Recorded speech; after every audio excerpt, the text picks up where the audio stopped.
Welcome to RPSS వారి రుచులు. ఈరోజు మన ఛానల్లో ఇన్స్టెంట్ మ్యాగీ నూడిల్స్తో స్ట్రీట్ స్టైల్ టేస్ట్ వచ్చేలాగా ఇంట్లోనే ఎలా చేయాలో చూద్దాము. ముందుగా ఒక ప్యాన్లో వాటర్ తీసుకొని దాన్ని బాయిల్ చేద్దాము. అది బాయిలింగ్ పాయింట్కి వచ్చాక ఇన్స్టెంట్ నూడిల్స్ని వేసుకొని ఇక్కడ నేను నలుగురికి సరిపడా వేసుకుంటున్నాను. మీకు పొడుగ్గా రావాలి అనుకుంటే నూడిల్స్ అలాగే వేసేసుకోండి. నేను హాఫ్కి బ్రేక్ చేసి వేస్తున్నాను. ఈజీగా ఉంటుంది తినడానికి. అలాగే కొంచెం సాల్ట్ కూడా వేసుకొని ఒక 10 మినిట్స్ పాటు మీడియం ఫ్లేమ్లో ఉడికించుకోండి. ఒక్కసారి బాయిలింగ్ పాయింట్కి రీచ్ అయ్యాక అది సాఫ్ట్గా ఉడికిందా లేదా ఒకసారి టెస్ట్ చేసి వడగట్టుకొని పక్కన పెట్టుకోండి. ఇప్పుడు ఒక ప్యాన్లోకి 2 టేబుల్ స్పూన్ ఆయిల్ తీసుకొని అందులోకి 5 ఎగ్స్ కొట్టి వేసుకోండి. లో ఫ్లేమ్లో ఎగ్ని బాయిల్ చేసుకోండి. మనకి ఇది మరీ చిన్న చిన్న ముక్కలుగా అవ్వకూడదు. స్క్రాంబుల్డ్ ఎగ్స్ లాగా కొంచెం బిగ్ పీసెస్ లాగా రావాలి. అందులో మన స్పైస్ లెవెల్ తగ్గట్టుగా కొంచెం చిల్లీ పౌడర్, చిటికెడు పసుపు, అలాగే మీ రుచికి సరిపడా ఉప్పు వేసుకొని ఒకసారి ఫ్రై చేసుకోండి. ఎక్కువగా కదుపుతూ ఉంటే చిన్న పీసెస్ కింద అయిపోతుంది.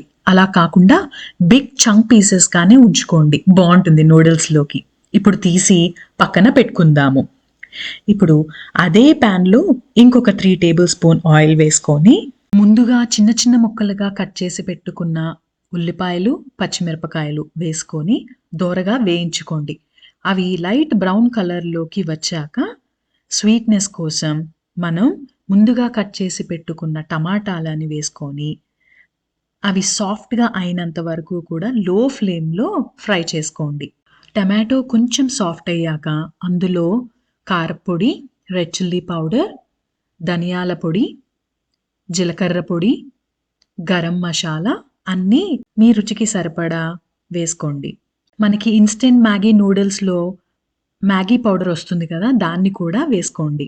వీటన్నిటిని లైట్ బ్రౌన్ కలర్ వచ్చినంత వరకు ఫ్రై చేసుకొని ముందుగా ఉడకబెట్టి ఉంచుకున్న ఆ ఇన్స్టెంట్ మ్యాగీ నూడిల్స్ని మసాలాలో వేసుకొని నిదానంగా కలుపుకోండి.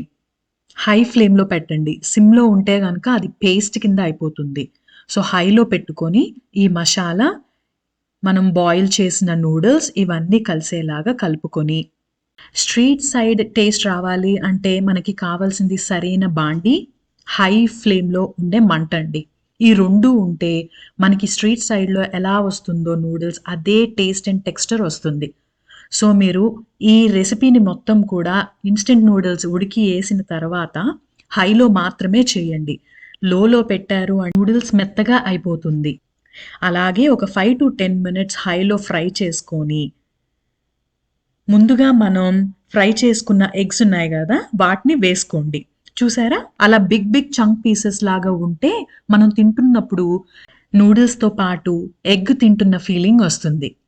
ఒకసారి అన్నీ హైలో కలుపుకొని సర్వింగ్ బౌల్లోకి తీసుకుందాము. చూసారా ఎంత ఈజీగా ఇంట్లోనే స్ట్రీట్ స్టైల్ ఎగ్ నూడిల్స్ ఎలా చేసుకోవాలో. ఇంకా లేట్ ఎందుకు, మీరు కూడా ఈ సమ్మర్ ఈవినింగ్ ఈ రెసిపీని ట్రై చేసి మీ ఫ్యామిలీ అందరితోని ఎంజాయ్ చేయండి. ఇది కొంచెం లైట్గా స్వీట్ కచప్తో ఆనియన్స్ అండ్ లెమన్ వేసుకుంటే యమ్మీ యమ్మీగా ఉంటుంది. ఈ వీడియో మీకు నచ్చినట్టయితే please subscribe to my channel. Do like and share with your family and friends. Thank you.